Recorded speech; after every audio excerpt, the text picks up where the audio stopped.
Hello everyone. Hello everyone, आज हम लोग डिस्कस करेंगे functional organisation of human body. आज का टॉपिक है functional organisation of human body. Human body function के बेसिस पे कैसे ऑर्गेनाइज होता है इसके बारे में बात करेंगे। देखो, ह्यूमन बॉडी को बनने के लिए अप्रॉक्स 1000 ट्रिलियंस ऑफ सेल्स की नीड होता है। हमारा शरीर लगभग 100 ट्रिलियंस ऑफ सेल्स, बहुत बड़ा नंबर है ये, इतने सारे सेल्स से बने होते हैं। क्लियर? सेल जब आपस में कंपोज्ड होता है तो टिश्यू बनता है, जैसा कि हम लोग जानते हैं। टिश्यू आपस में कंपोज्ड होगा तो ऑर्गन्स आपस में कंपोज्ड होंगे तो ऑर्गन सिस्टम, और हर एक ऑर्गन सिस्टम का स्पेसिफिक फंक्शन होता है। हर एक ऑर्गन सिस्टम का एक स्पेसिफिक फंक्शन होता है। ठीक है, हर एक ऑर्गन सिस्टम का, और ऑर्गन सिस्टम आपस में कंपोज्ड होगा तो हमारे शरीर का निर्माण यानी बॉडी का निर्माण होगा। देखो, बहुत सारे मेजर ऑर्गन सिस्टम है हमारे बॉडी में। फॉर एग्जाम्पल के लिए, अगर ऑर्गन सिस्टम बहुत सारे, एग्जाम्पल के लिए बात कर लेता हूं, respiratory system, digestive system,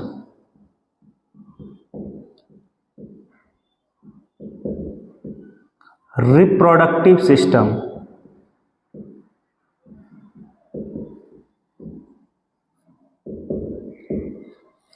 integumentary system,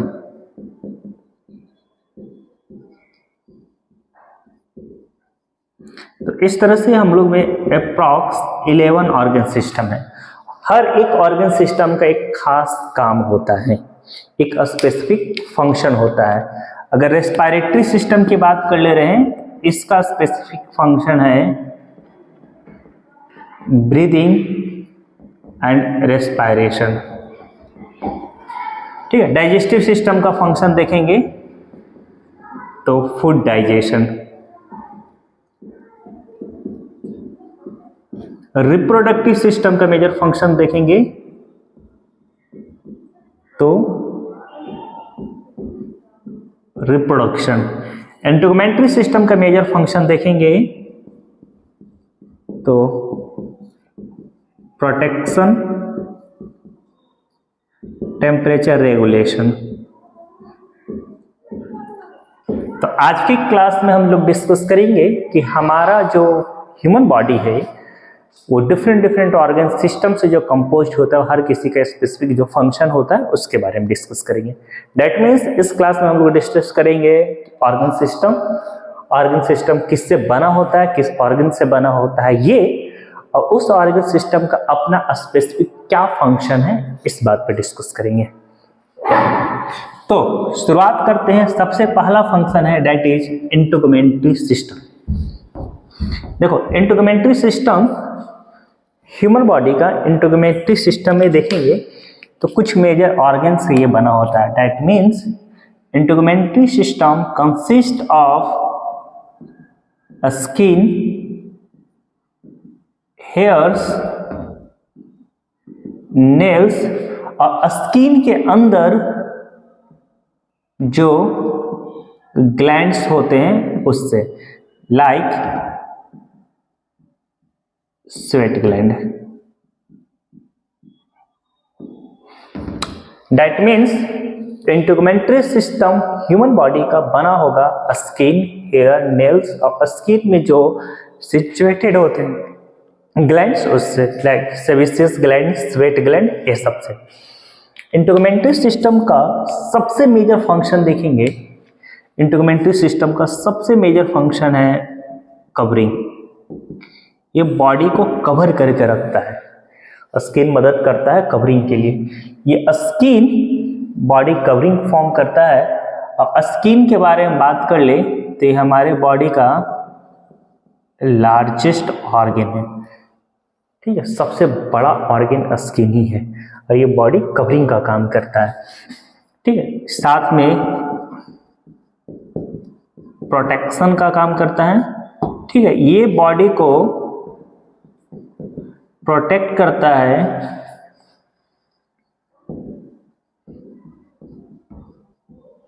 atmospheric factor से। Atmospheric factor like heat, dust, pathogens, ये सबसे ये बॉडी को प्रोटेक्ट करने का काम करता है।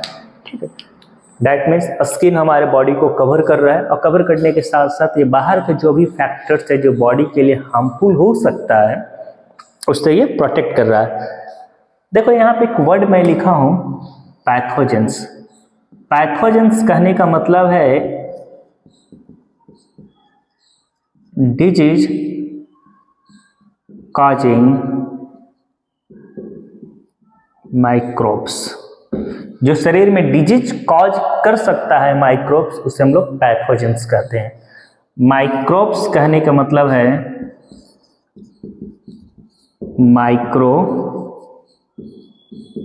ऑर्गेनिजम्स, यानी वैसे छोटे छोटे ऑर्गेनिज्म जिसे देखने के लिए माइक्रोस्कोप की जरूरत पड़ेगी, उसे माइक्रो ऑर्गेनिज्म या माइक्रोब्स कहते हैं। तो डिजीज कॉज करने वाले माइक्रो ऑर्गेनिज्म को हम लोग पैथोजेन कहते हैं। और पैथोजेन जो एटमॉस्फेयर में होता है, बॉडी से पैथोजेन को बचाने का, बॉडी को पैथोजेन से बचाने का काम इंटीग्युमेंट्री सिस्टम स्किन ही करता है। इसमें कुछ ऐसे ग्लैंड्स होते हैं जो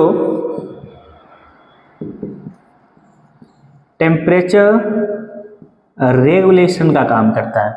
हमारे बॉडी का टेम्परेचर मेंटेन रहे, रेगुलेट रहे अकॉर्डिंग टू एटमॉस्फेयर, ये हमारा स्वेट ग्लैंड और स्किन काम करता है, या हेयर्स भी काम करता है। तो कुल मिलाकर इंटीग्युमेंट्री सिस्टम का काम ये है कि बॉडी को कवर करके रखना और बॉडी को प्रोटेक्ट करना और टेम्परेचर के बॉडी को मेंटेन और रेगुलेट करना। मेजर फंक्शन ये देख रहे थे, क्लियर। इसके साथ ही और भी इसका मेजर फंक्शन है, एक और पॉइंट है, देख लो।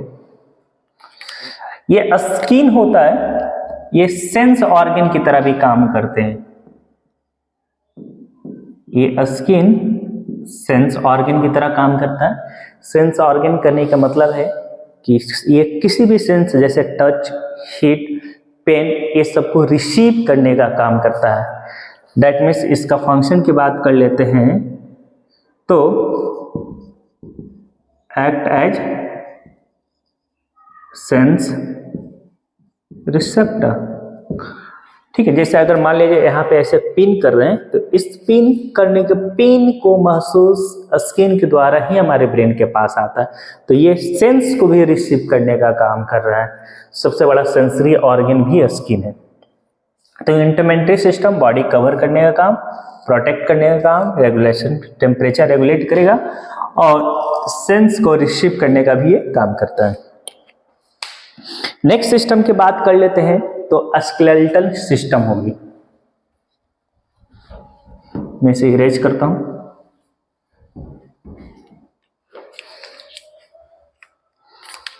अगर हम नेक्स्ट सिस्टम की बात कर लेते हैं तो skeletal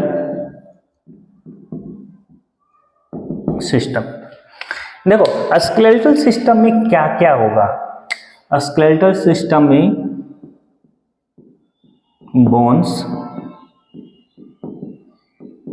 joints,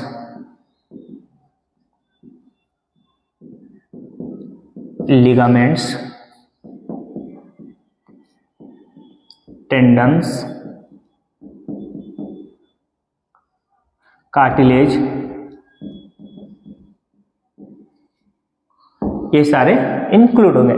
that means human skeletal system consist of bones, joints, ligaments, tendons, cartilage etcetera etcetera. ठीक है, देखो समझने वाली जो पॉइंट है,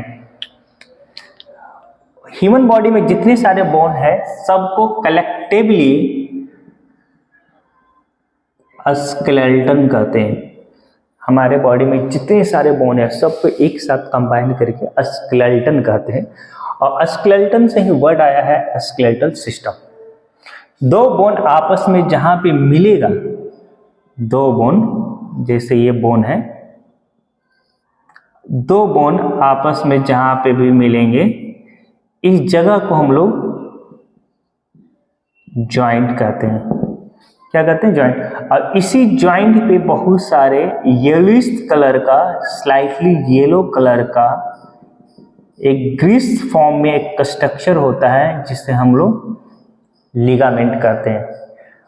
टेंडन एक मस्कुलर पार्ट होता है। बोन के ऊपर या जहां पे जॉइंट फॉर्म करता है या कहीं कहीं पे फ्री फॉर्म में ही एक पतला सा लेयर होता है जो स्मूथ होता है। इस स्मूथ वाले लेयर को हम लोग कार्टिलेज कहते हैं। जैसे नेजल बोन के पास यहाँ पे देखना कार्टिलेज होता है, तो बोन के जो हेड होते हैं उसके ऊपर एक पतला सा सरफेस देखेंगे बना हुआ होता है, फ्लेक्सिबल होता है, टूट जाती है, वो स्मूथ होता है, वो कार्टिलेज होता है। ये सब मिलकर बनाता है क्या? Skeletal system. ये सब मिलकर क्या बनाता है? Skeletal system. तो स्केलेटल सिस्टम में देखेंगे तो जनरली इसका काम है बॉडी का फ्रेमवर्क बनाना। स्केलेटल सिस्टम का अगर फंक्शन की बात कर लेते हैं तो बॉडी का एक फ्रेमवर्क प्रोवाइड करता है। फ्रेमवर्क करने का मतलब है कि एक शेप देने का काम करता है, बॉडी का एक फिक्स शेप देगा। जैसे ये मेरा बॉडी है, ड्यू टू स्केलेटल सिस्टम अगर बोन हटा दोगे तो ये जहां मन वहां से फोल्ड होना शुरू हो जाएगा। तो एक फिक्स शेप देने का काम करता है हमारे बॉडी में, दैट इज स्केलेटल सिस्टम। ठीक है, ये साथ में प्रोटेक्ट भी करता है, जो प्रोटेक्शन का काम करता है। ये ऑर्गन्स को प्रोटेक्ट करने का काम करता है। क्या करता है बेटा? ऑर्गन्स को प्रोटेक्ट करेगा। दैट मीन्स अगर ये हमारा चेस्ट एरिया है तो इसके अंदर लंग्स है, तो लंग्स रिब से प्रोटेक्टेड होता है। जैसे ये स्कल के अंदर ब्रेन होता है, तो ब्रेन स्कल यानी बोन है, उससे ये प्रोटेक्टेड होता है। तो ये प्रोटेक्शन का भी काम करता है। क्लियर? फ्रेमवर्क दे रहा है, प्रोटेक्शन दे का काम कर रहा है। देखो अब यहाँ पे इसका एक और है, ये बोन के अंदर जो एक खाली जगह है इसे हम लोग बोलते हैं बोन मैरो। एकदम ध्यान से सुनना, सारी चीजें इजीली दिमाग में जाएंगे। बोन के अंदर जो खाली जगह होता है इसे बोलते हैं बोन मैरो। बोन मैरो दो तरह के होते हैं, रेड और व्हाइट। बोन मैरो में क्या होता है? ब्लड सेल का फॉर्मेशन होता है। क्या होता है? ब्लड सेल का फॉर्मेशन होता है। ब्लड सेल देखो, ब्लड सेल आरबीसी, डब्ल्यूबीसी और प्लेटलेट्स को हम लोग ब्लड सेल कहते हैं। तो ब्लड सेल का फॉर्मेशन कहाँ? बोन मैरो में होता है। तो इसका नेक्स्ट फंक्शन की बात कर लेते हैं तो formation of blood cells, blood cells का फॉर्मेशन हो रहा है। देखो ये बॉडी का मूवमेंट में भी काम आता है। इसका अगर नेक्स्ट फंक्शन की काम कर बात कर लेते हैं तो बॉडी मूवमेंट। बॉडी मूवमेंट देखो, बोन में जो मसल्स जुड़ा होता है, ठीक है, उसमें कॉन्ट्रैक्शन और रिलैक्सेशन का काम होता है, जिसके कारण ये मूवमेंट होता है। यानी बोन के साथ जो मसल्स अटैच होगा उसमें कॉन्ट्रैक्शन और रिलैक्सेशन होगा, तभी हमारा शरीर में मूवमेंट होगा। अगर मैं ऐसे कर रहा हूँ तो due to bone and muscles, तो मसल्स में कॉन्ट्रैक्शन और रिलैक्सेशन होता है, जिसके कारण बोन में भी मूवमेंट होता है और बॉडी में ये मूवमेंट देखने को मिलता है। ठीक, और सबसे बड़ा काम, इसके साथ अटैच्ड होते हैं मसल्स। यानी बोन न रहे तो मसल्स अटैच्ड नहीं हो पाएगा, यानी मसल्स प्रॉपर वे में अटैच सिचुएटेड हो हमारे बॉडी में, तो ड्यू टू बोन, वो बोन के साथ अटैच्ड होते हैं। नेक्स्ट अगर सिस्टम की बात कर लेते हैं तो next system is nervous system. देखो नर्वस सिस्टम बहुत इंपॉर्टेंट सिस्टम है।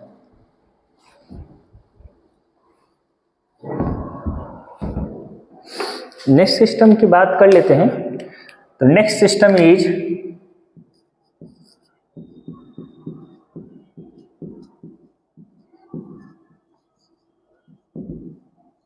Nervous system. देखो नर्वस सिस्टम में देखेंगे क्या क्या होगा। तो generally nervous system consist of brain, spine and neurons. ये नर्वस सिस्टम में देखेंगे ब्रेन, स्पाइन और न्यूरॉन्स होते हैं। ये इम्पल्स की डिस्कशन आगे जाके करेंगे, नर्व एंडिंग के आगे जाके डिस्कस करेंगे जब नर्वस सिस्टम पढ़ेंगे तो। लेकिन सुन लो इसमें जनरली इसका मेजर काम क्या है नर्वस सिस्टम का। ब्रेन है जो ऑलमोस्ट सारे ऑर्गन को कंट्रोल करता है, एंड एक ऑर्गन दूसरे ऑर्गन के साथ तालमेल बैठा के कैसे काम करेगा उसे हम लोग कोऑर्डिनेशन करते हैं। यानी नर्वस सिस्टम का काम है control and coordination of body organs. Body organs एक दूसरे के साथ कंट्रोल, एक दूसरे को कोऑर्डिनेट कर रहा है। बॉडी का फंक्शन को कंट्रोल करने का काम ये नर्वस सिस्टम करता है। ठीक है, ब्रेन को मदद करता है स्पाइन, और बहुत सारे फ्री कुछ न्यूरॉन्स भी होते हैं, वो सब इसको मदद करता है। दैट मीन्स नर्वस सिस्टम देखेंगे तो ये रिस्पॉन्सिबल है फंक्शंस के लिए। किसका फंक्शन? ऑर्गन के फंक्शन के लिए रिस्पॉन्सिबल है। तो ऑर्गन का फंक्शन का कंट्रोल नर्वस सिस्टम करते हैं और सारे ऑर्गन्स एक दूसरे को कोऑर्डिनेट करते हैं। ठीक है, तो ये नर्वस सिस्टम के कारण ही ये सारा चीज हो पाता है। नर्वस सिस्टम दो, सेंट्रल नर्वस सिस्टम और पेरिफेरल नर्वस सिस्टम, वो आगे जाके हम लोग डिस्कस करेंगे कि सेंट्रल नर्वस सिस्टम और पेरिफेरल नर्वस सिस्टम क्या है, गैंग्लिया क्या है, nerve ending, sodium potassium, impulse, synapse, ये सब आगे हम लोग डिस्कस करेंगे जब नर्वस सिस्टम कंप्लीट रूप से हम लोग पढ़ना शुरू करेंगे। नर्वस सिस्टम चैप्टर जब शुरू करेंगे तब। नेक्स्ट अगर हम आप बात कर लेते हैं सिस्टम का, तो next system is cardiovascular system.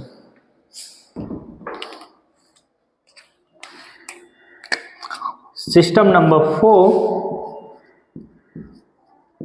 Cardiovascular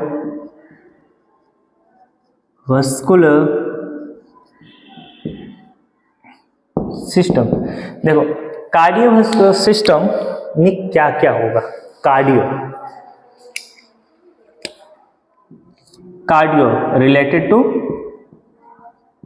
heart. तो कार्डियोवास्कुलर सिस्टम में हार्ट होंगे, vascular related to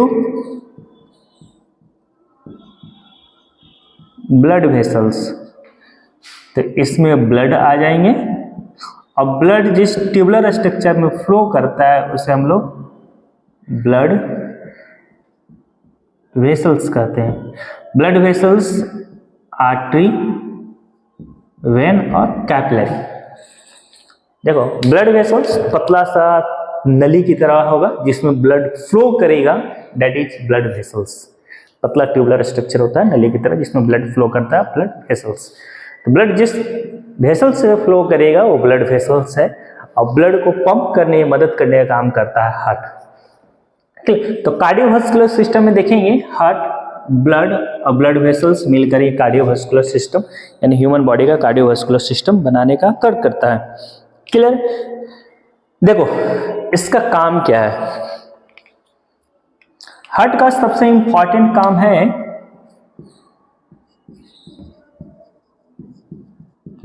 pumping of blood, blood को पंप करना।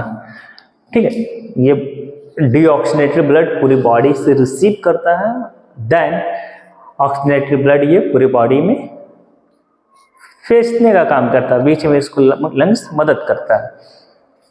ठीक है, तो ये सबसे मेजर काम देखेंगे हमका कार्डियोवास्कुलर सिस्टम का। तो पंपिंग ऑफ ब्लड का क्या काम है?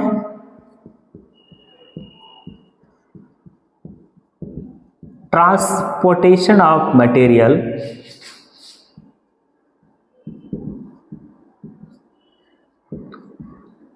फ्रॉम वन पार्ट टू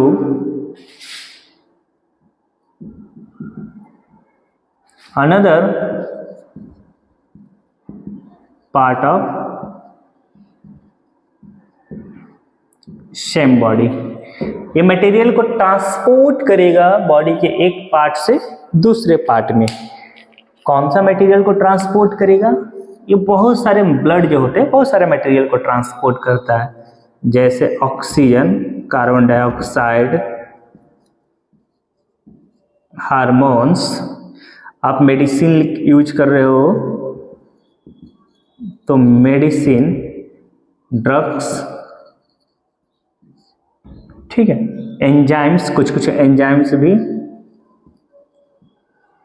ये सब बॉडी न्यूट्रिएंट्स जो खाते हैं, खाने के बाद जो न्यूट्रिशन ब्रेक डाउन होता है न्यूट्रिएंट्स, ये सब बॉडी के एक पार्ट से दूसरे पार्ट में ले जाने का काम कौन करता है? आपका ब्लड करता है। और ब्लड प्रेशर उससे प्रॉपर वे में फ्लो करने में मदद करता है ब्लड को। तो कार्डियोवास्कुलर सिस्टम का बहुत इंपॉर्टेंट काम है। सबसे पहले कार्डियोवास्कुलर सिस्टम है कि सारे ब्लड को पंप करने का काम करता है, रिसीव करेगा और पंप करेगा। और ब्लड है जो मटेरियल को एक जगह से दूसरी जगह ट्रांसपोर्ट करने का काम कर रहा है।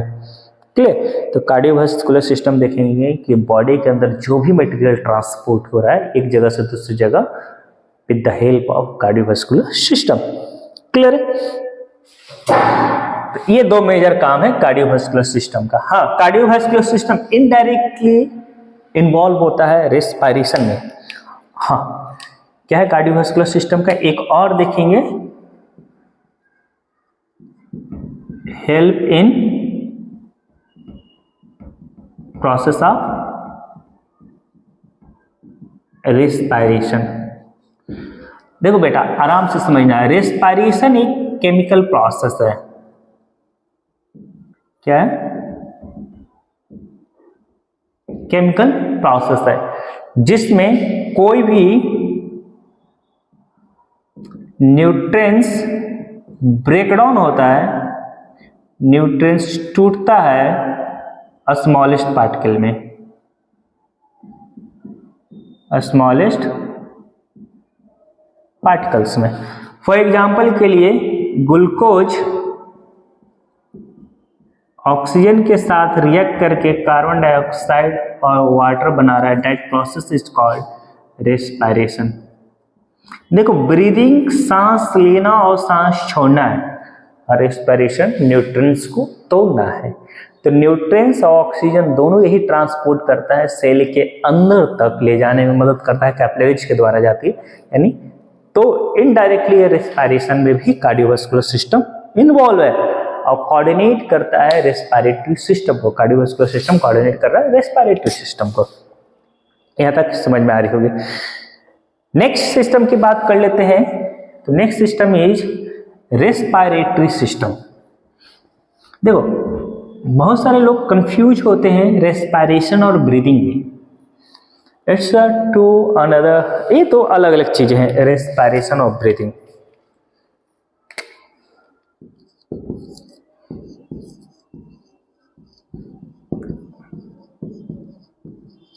रेस्पिरेटरी सिस्टम, देखो रेस्पिरेटरी सिस्टम में पहले होता क्या है वो समझ लेते हैं, फिर रेस्पिरेशन और ब्रीदिंग पे डिस्कस करेंगे। रेस्पिरेटरी सिस्टम में आपका बहुत सारे ऑर्गन इन्वॉल्व हो जाएंगे, नोज, फेरिंग्स, ट्रैकिया, ट्रैकिया आगे जाकर दो पार्ट में डिवाइड हो जाता है, ब्रोंकस, लंग्स, और लंग्स के अंदर बहुत सारे एयर सैक्स। क्लियर? देखो, एयर नोज के द्वारा फेरिंग्स, फेरिंग्स से ट्रैकिया, ट्रैकिया से ब्रोंकस, ब्रोंकस से एयर सैक और लंग्स इसे कोलैप्स करने का काम करता है। सबसे वाइटल ऑर्गन लंग्स है। बात कर रहे थे रेस्पिरेशन और ब्रीदिंग का, तो आराम से समझना, respiration and breathing. Respiration it's a chemical process, respiration, और breathing it's a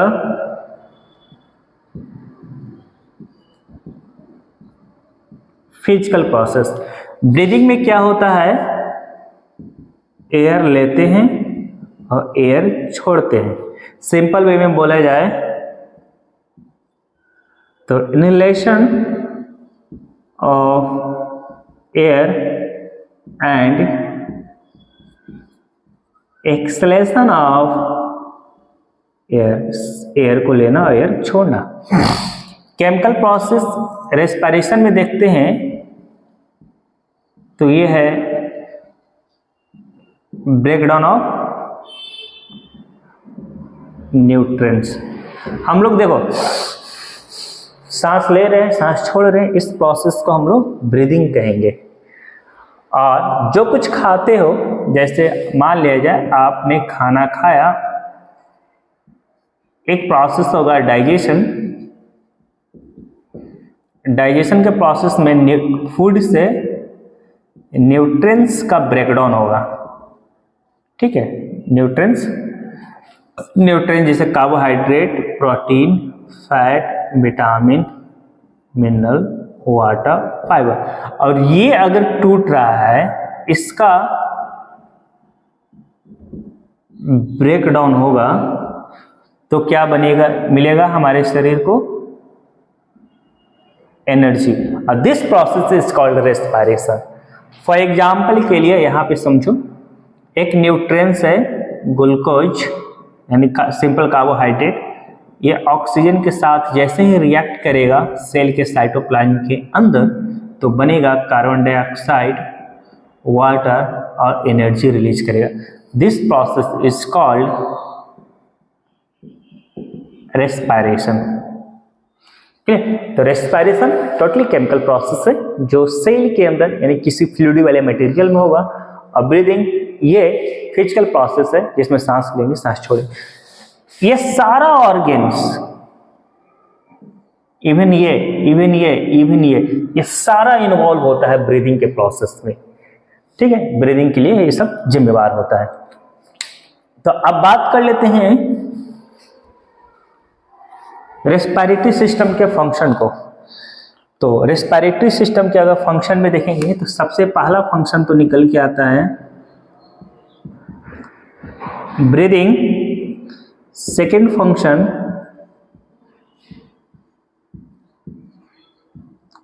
breakdown of nutrients,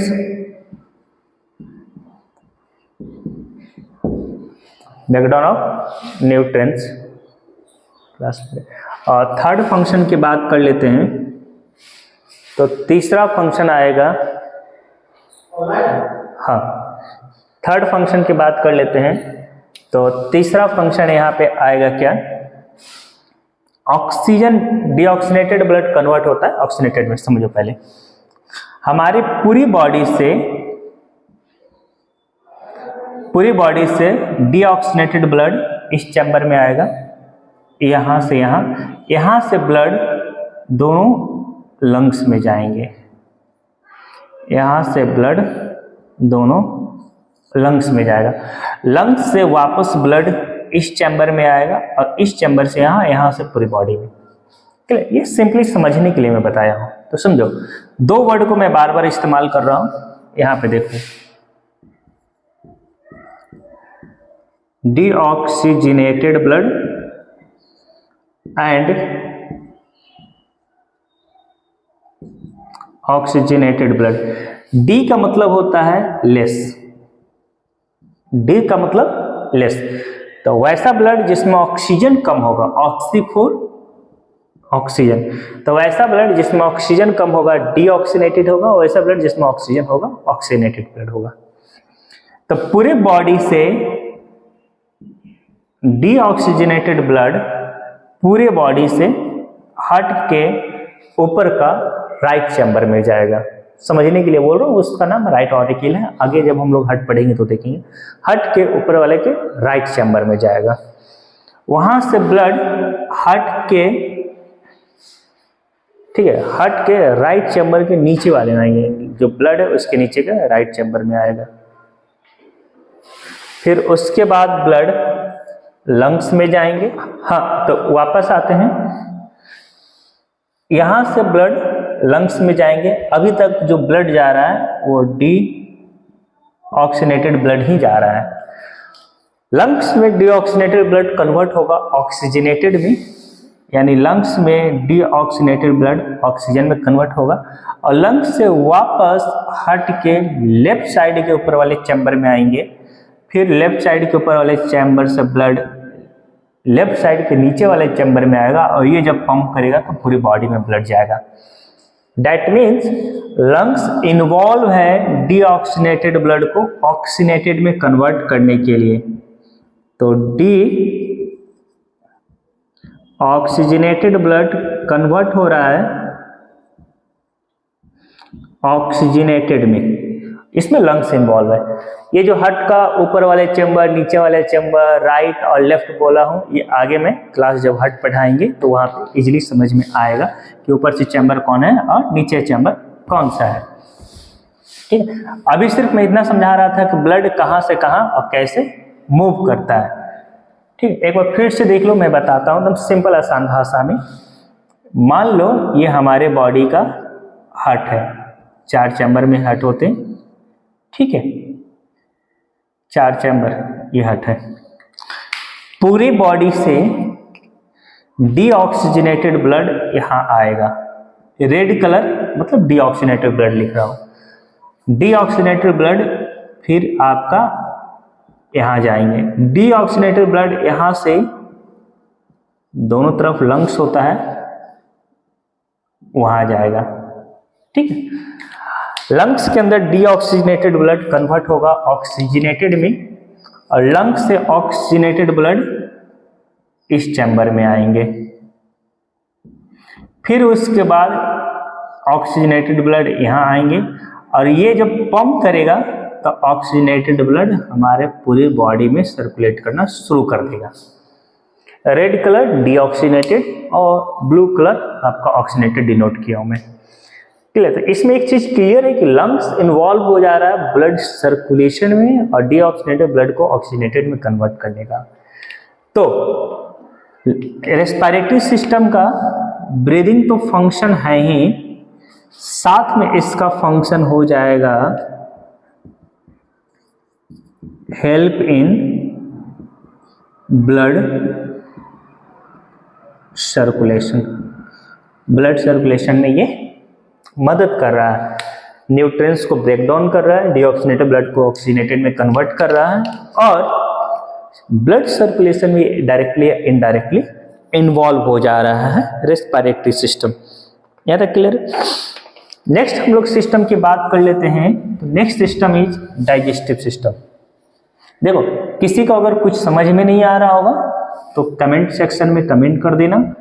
कोई स्पेसिफिक टॉपिक भी चाहिए डिस्कस करने के लिए, ये तुम लोग को जानना होगा तो भी मेरे को बता देना।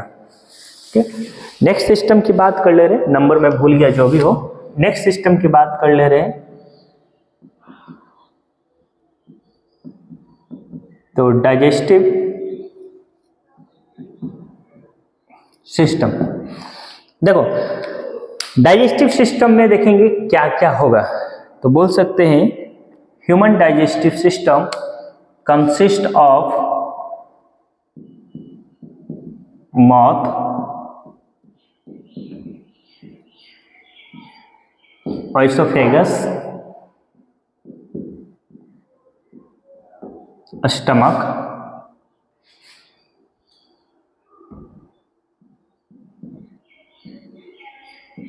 a small intestine,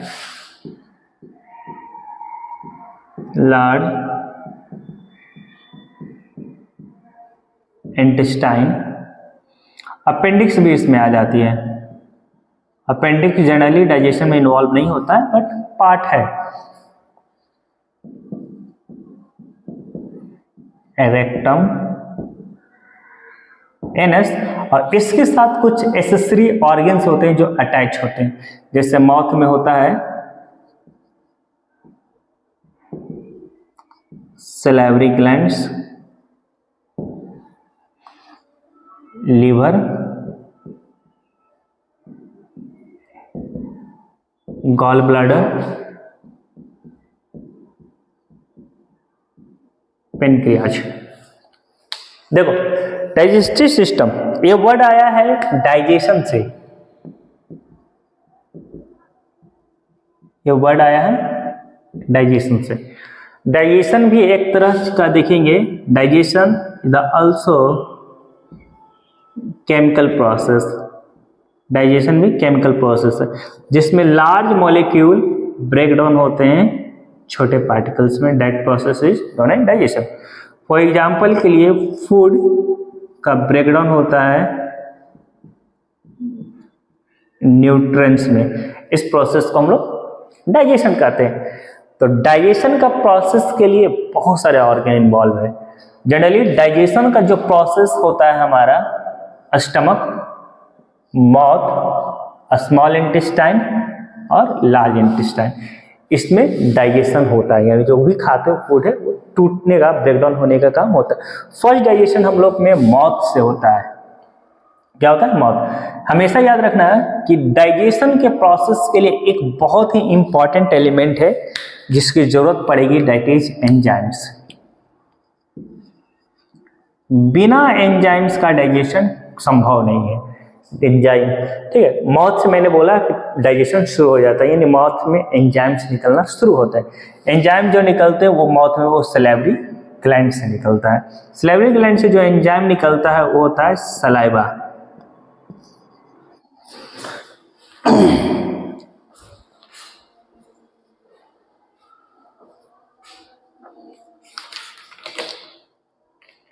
देखो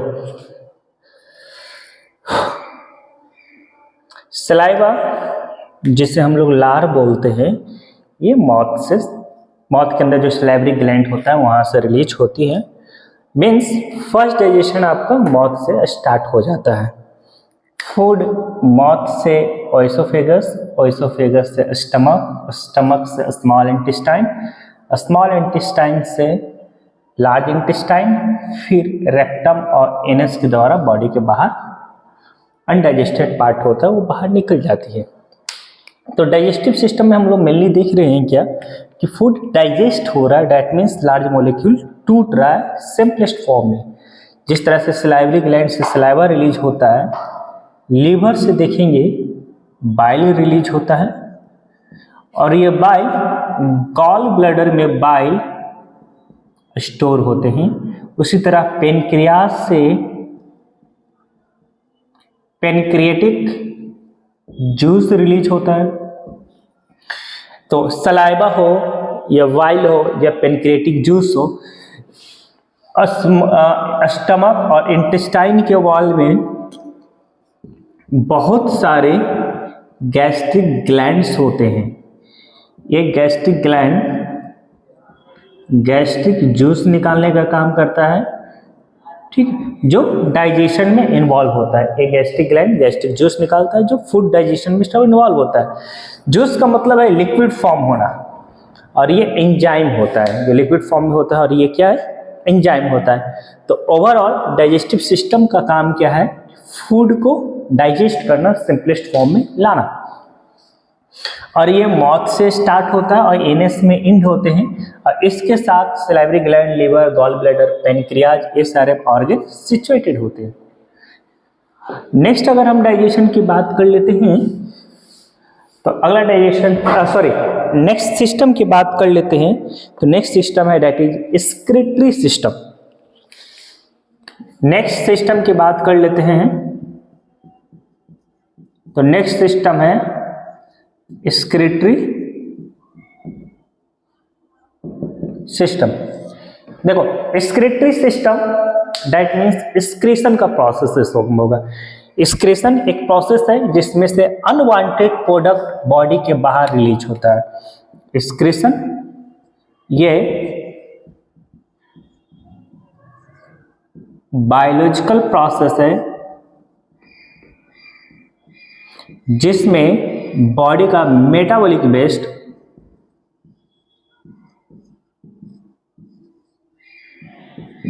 वेस्टेज बॉडी से बाहर रिमूव होता है। इस प्रोसेस को हम लोग एक्सक्रीशन कहते हैं।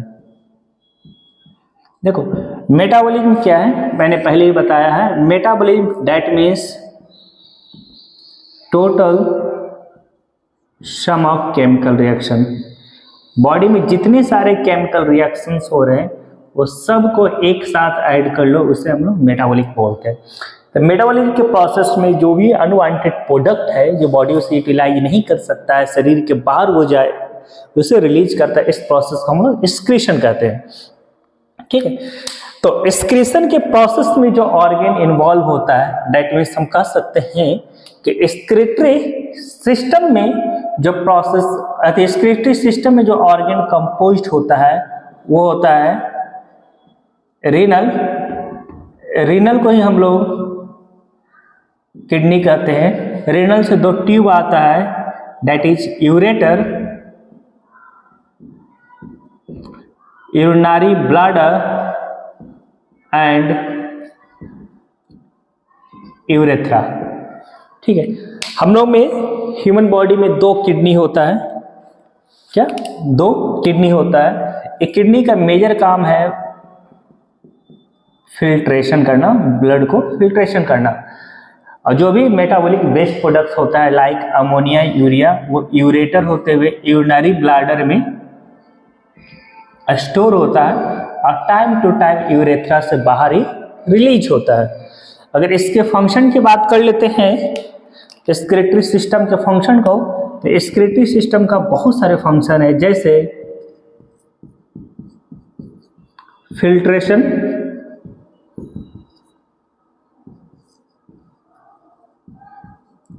Removal of metabolic wastage,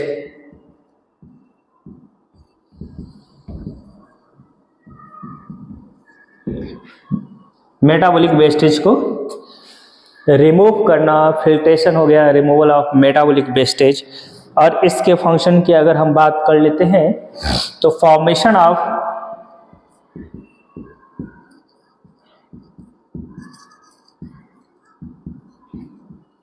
urea and ammonia, ये सब का फॉर्मेशन में ये इन्वॉल्व हो जाता है। नेक्स्ट ऑर्गन सिस्टम की बात कर लेते हैं तो that organ system is reproductive organ system. Next organ system की बात कर लेते हैं तो that is reproductive system.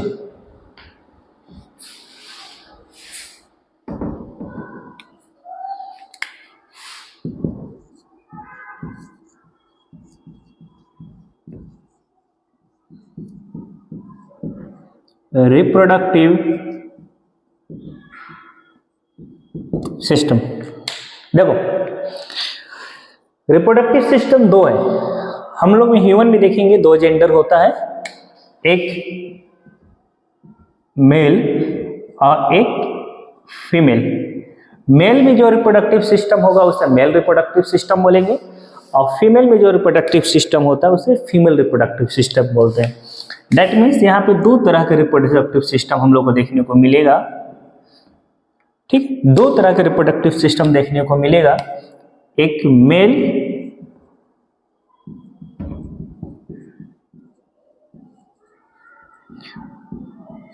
Reproductive system और another one is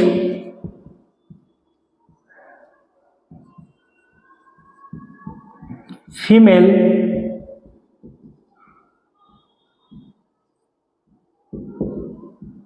reproductive system. Male body में जो रिप्रोडक्टिव सिस्टम है that is male reproductive system और फीमेल बॉडी में जो रिप्रोडक्टिव सिस्टम है that is female reproductive system.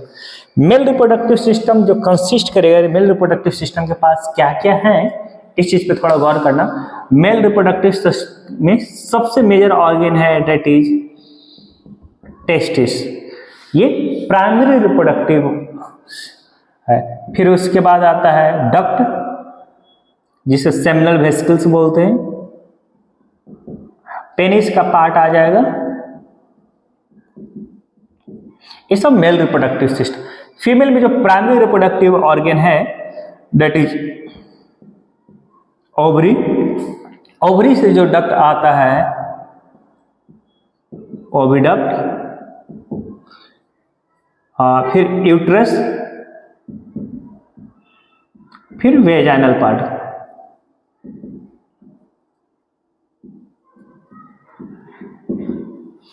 Clear? देखो ये रिप्रोडक्टिव सिस्टम का मेजर काम जो होता है गैमेट फॉर्मेशन। रिप्रोडक्टिव सिस्टम का मेजर काम है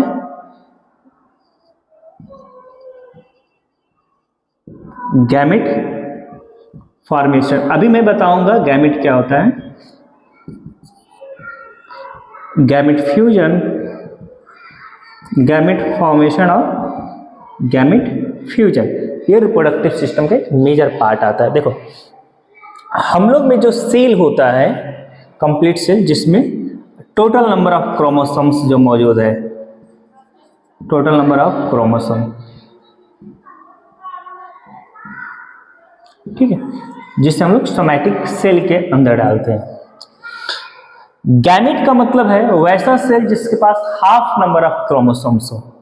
फॉर एग्जांपल के लिए हम लोग उस सेल में 46 नंबर ऑफ क्रोमोसोम्स है, तो गैमेट होगा जिसपे 23 क्रोमोसोम्स होंगे।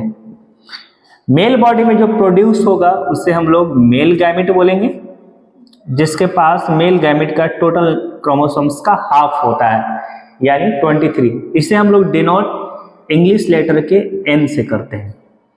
मेल गैमेट यानी स्पर्म जो टेस्टिस में फॉर्मेशन होता है, इसलिए टेस्टिस प्राइमरी रिप्रोडक्टिव ऑर्गन है। वहीं अगर हम बात कर लेते हैं फीमेल गैमेट का, तो फीमेल गैमेट फीमेल बॉडी में बनेगा और इसे हम लोग ओवा, ओवम या कॉमनली एग भी कहते हैं। इसे भी हम लोग डिनोट एन से करते हैं। इंग्लिश लेटर का जो एन है उससे हम लोग इसे डिनोट करते हैं। याद है? क्लियर? ये गैमेट फीमेल बॉडी में यानी जो ओवा ओवरी है ये बनेगा ओवरी में। That's why ovary is the primary reproductive organ. Otherwise सारा ऑर्गन आपका एक्सेसरी है, सेकेंडरी रिप्रोडक्टिव ऑर्गन होगा। तो गैमेट का फॉर्मेशन मेल बॉडी में होगा तो मेल गैमेट, फीमेल बॉडी में होगा तो फीमेल गैमेट। मेल गैमेट को स्पर्म और फीमेल को ओवम बोलते हैं। स्पर्म और ओवम दोनों जब मिलेगा आपस में फ्यूज करेगा तो गैमेट फ्यूजन होगा। ठीक है, मैंने अभी बताया स्पर्म को डिनोट स्मॉल एन और ये ओवम को भी डिनोट स्मॉल एन से करेंगे। दोनों आपस में मिलेंगे तो 2n बनेगा और इससे हम लोग जाइगोट कहते हैं। और जाइगोट का फॉर्मेशन वो भी डक्ट में होता है, फीमेल बॉडी के वो भी डक्ट में होता है। फिर ये जाइगोट यूट्रस में आता है, यूट्रस में इम्प्लांट होता है, देन ये प्लेसेंटा का फॉर्मेशन होता है, धीरे धीरे फिटस बनता है, चाइल्ड बर्थ होता है। यानी रिप्रोडक्टिव सिस्टम का एक और काम है मेकिंग ऑफ न्यू वंस। इसका एक मेजर काम है। क्लियर? याद रख लेना N4 गैमेट और 2N4 मतलब फ्यूजन ऑफ गैमेट। देखो गैमेट के फ्यूजन के प्रोसेस को हम लोग फर्टिलाइजेशन कहते हैं। ये N आपस में फ्यूज हो रहा है, that process is known as, यानी इस प्रोसेस को हम लोग फर्टिलाइजेशन कहेंगे।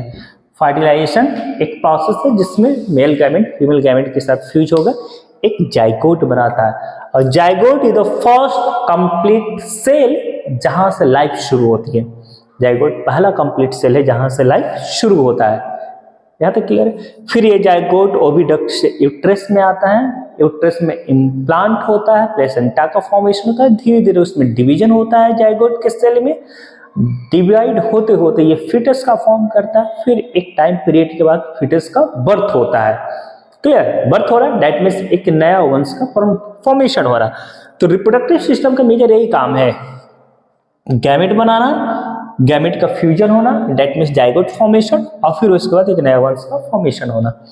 हम लोग आगे क्लास में रिप्रोडक्टिव सिस्टम में मेल रिप्रोडक्टिव सिस्टम अलग और फीमेल रिप्रोडक्टिव सिस्टम अलग करके पढ़ेंगे। Clear.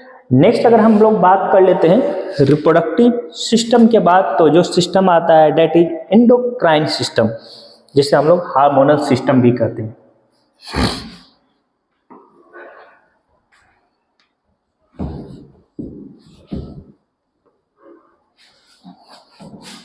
Next system is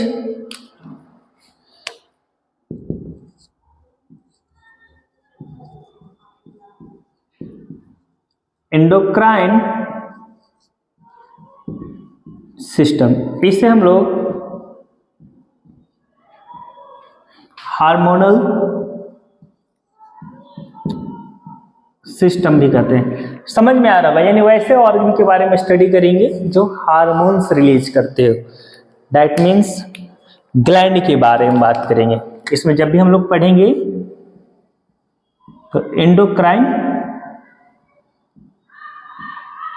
glands का स्टडी करेंगे। बहुत सारे एंडोक्राइन हम लोग ग्लैंड है बॉडी में, like pituitary gland, hypo thalamus, adrenal gland, thyroid, etc. कर लेता हूं। मीन्स इसमें हम लोग स्टडी करेंगे क्या, एंडोक्राइन सिस्टम में हम लोग स्टडी करेंगे about hormones and their glands, hormones और ग्लैंड्स के बारे में स्टडी करेंगे। इसका मेजर फंक्शन होता है हार्मोन्स का कि ऑर्गन स्टिमुलेशन का काम करना फंक्शन के लिए, ठीक है, ऑर्गन को स्टिमुलेट करेगा फॉर देयर फंक्शन। तो इसका मेजर काम देखेंगे तो क्या हो जाएगा, organ stimulation for their functions। ठीक है, छोटा सा एग्जांपल देखो समझो। फॉर पिट्यूटरी ग्लैंड जो ब्रेन में सिचुएटेड होता है, एक हार्मोन निकाल रहा है TSH, थायराइड स्टिमुलेटिंग हार्मोन। ये TSH thyroid stimulating hormone pituitary gland से निकलकर थायराइड ग्लैंड पे काम करेगा, एक्ट करेगा। देन ये thyroid gland thyroxine hormone release करेगा। That means thyroid gland act कब कर रहा है, अपना फंक्शन का परफॉर्म कर रहा है जब उस पर TSH आ रही है, और TSH पिट्यूटरी ग्लैंड से आ रहा है। ये भी ग्लैंड है और ये भी ग्लैंड है, इससे TSH थायराइड को स्टिमुलेट करने वाला हार्मोन यानी TSH रिलीज होगा। TSH जब थायराइड ग्लैंड पे एक्ट करेगा तो फिर थायराइड ग्लैंड का जो अपना हार्मोन है थायरॉक्स वो रिलीज होगा। क्लियर। दैट मीन्स हार्मोन्स का काम होता है ऑर्गन को स्टिमुलेट कर